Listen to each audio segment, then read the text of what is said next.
So here I am in my backyard. It's early Sunday morning, probably, 7:30, and I've been thinking about doing a vlog for a while, and I have toyed with the idea of a cooking vlog. I've worked in restaurant kitchens for 8 years. My brother's an executive chef. I'm Italian and Armenian and Irish. My grandmother cooked all the Italian foods, all the Armenian foods, because my grandfather was Armenian. My father grew up going to his Armenian grandmother's house, and his Italian grandmother lived with him, so my dad can cook his butt off. And actually, he should make a vlog. Everybody loves my dad. He's 84. Anyway, and then my mom used to cook all the huge meals. Like, she did all the Thanksgiving meals, all the Christmases, all the Easters, and we'd have like huge family parties. My mother passed away about 1.5 years ago, so I don't really know what this vlog is going to be about yet. Food might be a separate one. Grief might be one. Definitely going through it. But I also am an artist. I'm in the process of writing 2 novels. I've been researching one for several years now. It's historically accurate. And also, I've written a children's book, but have not published anything. But I've written thousands of poems since I was a teenager. Poetry's gotten me through everything. And so I'm also a painter. I paint birdhouses and paintings. I'm a better painter than I am an illustrator, which is partly why I've hesitated on publishing my children's book. I really have to paint the scenes. The reason I keep looking to my side is because mainly I was thinking this blog should be about nature, because I have everything you could imagine in my backyard. Every kind of critter. Right now there's a chipmunk next to my foot eating the birdseed I put out for the birds. I have chipmunks, I have squirrels, I have 2 families of bunnies. I have deer, white-tailed deer. A couple weeks ago we saw a groundhog, which was a new one. Came right in my yard and started eating one of the plants. Haven't seen him since, but he was adorable, but humongous. I have raccoons, very rarely. What else? Turkeys galore. But every kind of bird you could name. I have blue jays, which you can hear because they're loud. Catbirds, which you can also hear. Chickadees, wrens, finches, goldfinches, purple finches, bluebirds, which are one of my favorites. Chickadees are my second favorite. My grandmother used to feed them out of her hand, which fascinated me. And you name it, Baltimore Orioles, all the fancy ones in this area, of course. I live in the Northeast. The leaves are just starting to turn a little red. But I would be remiss to not mention that I'm a teacher. And so at the end of August, when the air starts feeling cool like it is today, this morning, it's early, and in the evenings, you start getting that I have to go back to school anxiety. It's not just the kids, folks. It's definitely the teachers. And all my teacher friends are complaining because they only have like 2 weeks left before they have to go back. And I teach summer school. So for 6 years, I was a summer camp counselor and also taught preschool for 6 years at the same school. And I thought I was crazy for teaching literally year-round because I had the preschool kids, so I was in my classroom year-round. And then I moved up to, I started liking to teach the older kids because it was so gratifying that they could like learn something and give their opinions and talk back.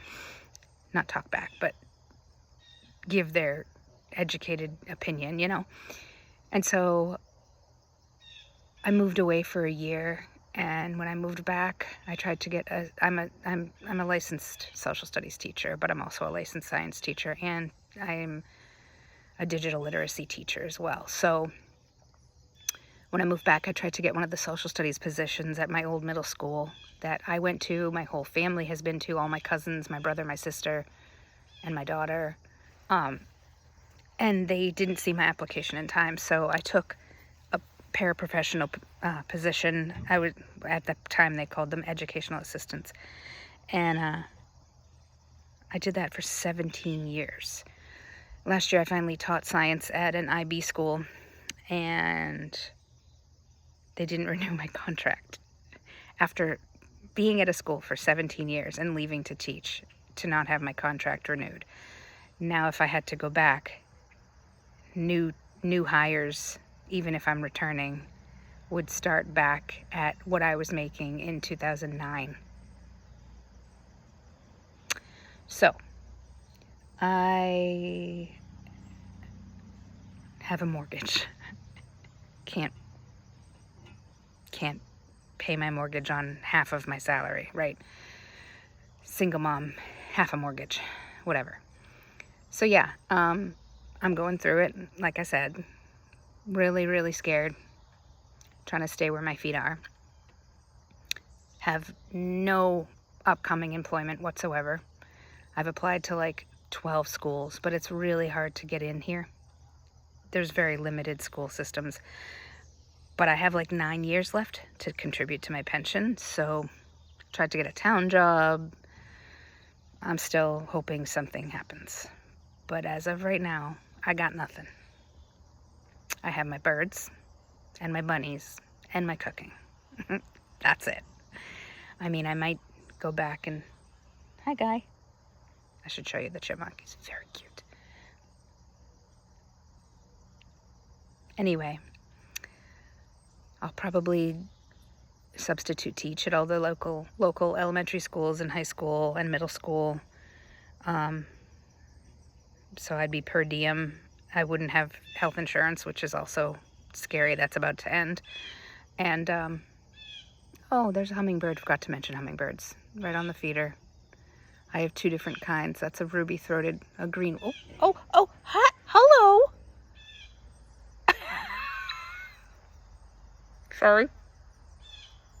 Man, I wish I had the camera facing the other way. He just got right in front of my face. Like, are you telling me I need to change the solution? Oh my God. He just came so close to my face. Sorry, that was funny. That was on film. Well, anyway, that part might go viral. You should have seen him. It was a tiny little one. I thought it was a ruby-throated green hummingbird, but apparently it was not. It was the smaller black one. I have a long, skinny black one with the bright red throat, but that was a small black one. Maybe it was the female because it looked like it was a little muted.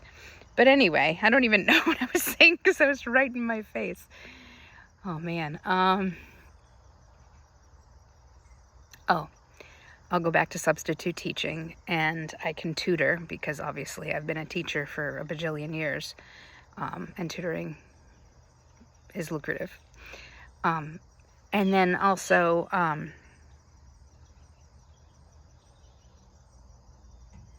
don't know, I forget what I was saying. That totally just like zapped my thought power. I guess I'll tell you a little bit about my novel. In 2000, God, I don't even know what year it was. It was like 9 years ago. I was on February vacation as a teacher. And of course, it never snowed when we wanted it to snow. So we'd have a snow day and have the day off. No, it had to snow like on a weekend or vacation. So here it was, February vacation. I woke up out of a sound sleep in the morning, and I woke up out of a dream, and I sat up and literally, I don't even think I got out of bed. I literally wrote the first 5 chapters of my novel. It just flowed out of me. It was like part of my dream. It was really strange. And I write the best in a snowstorm, like when I'm snowed in and I can't leave the house. My neighbors are really loud. Anyway, Anyway, I woke up out of a snowstorm, wrote this first 5 chapters, and I needed a setting for my story, and I could picture it in my mind. So I went on the internet and I started searching for castles. It's about a princess who discovers a coup to overthrow her, and she has to leave and escape. And anyway, at first it was like strict romance, and it sort of became more of an adventure, and for young adults, I believe. Hey, shh, quiet. Screaming Blue Jays. That'd be a good name for a band. I do not have ADHD unless I'm... Hey! Keep it down. Talk back to me. Anyway, the reason I'm telling you about the novel is because I found this castle online that was for sale for like $2 to $3 million, you know, and it's abandoned in Spain, and I'd buy it in a second if I could afford it, but so I decided to base the entire story in that area, in Basque Country, Spain. Of course, I've never been to Spain, and I've been to France, but around the Paris region. I've never been to southern France. So I started writing this story, and my character went over the Pyrenees Mountains on horseback with a guide, and I knew nothing about any of this. I was just making it up as I went. It would float out of me. My character spoke to me. A lot of writers say that, and I never knew what it meant, but literally it just flowed out of me. I had nothing to do with it. Like, my characters did stuff I didn't even expect. At one point I was typing a scene and one of my favorite characters got killed, and I wasn't planning that at all, and I literally cried for 3 days and then had to like bring him back to life because I couldn't go on without him. So it's just like a weird thing that I know I was meant to write, and I know I'm meant to publish it. It's just taking forever. But the reason I'm mentioning it is because it turns out I started researching this route to see if it was possible. Like, you have to trade horses in because they can't travel that far.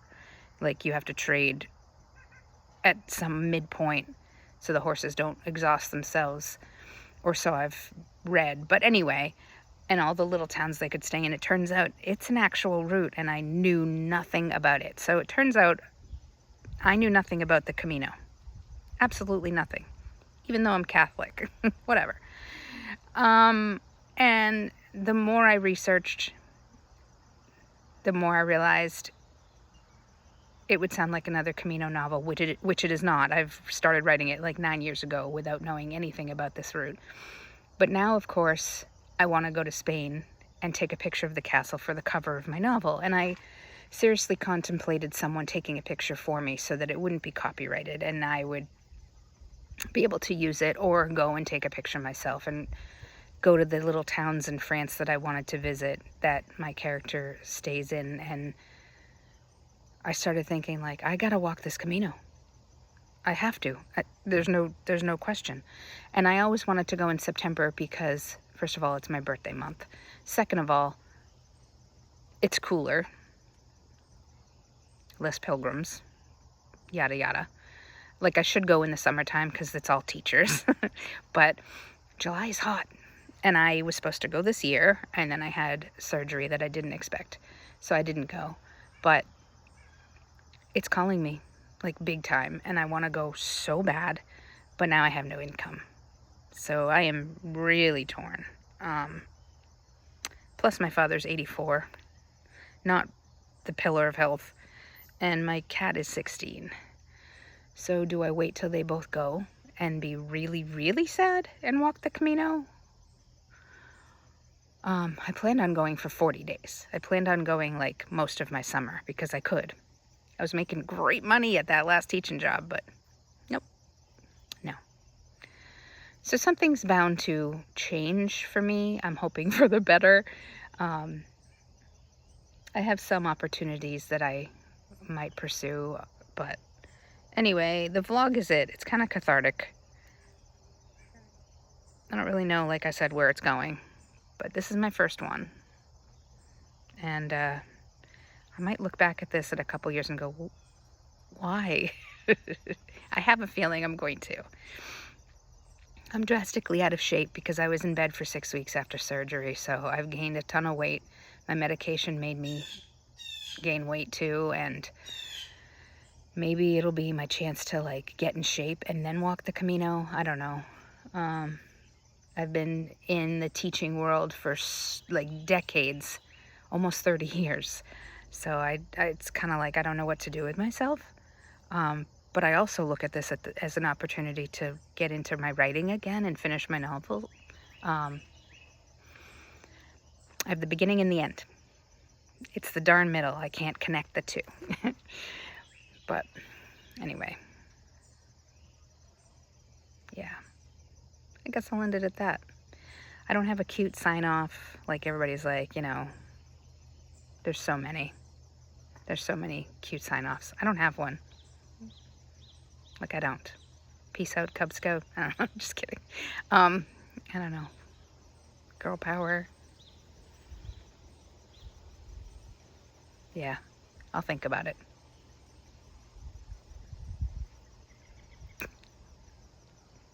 You are the cutest. All right, I'm going to show you him because I have to. Or not, because it's not turning around. Hold on. Come back. There you are. Hi. Say hi to the peeps. Okay. Here. Here's like a little vacuum. Oh. I don't know if that even showed on camera, but see you soon.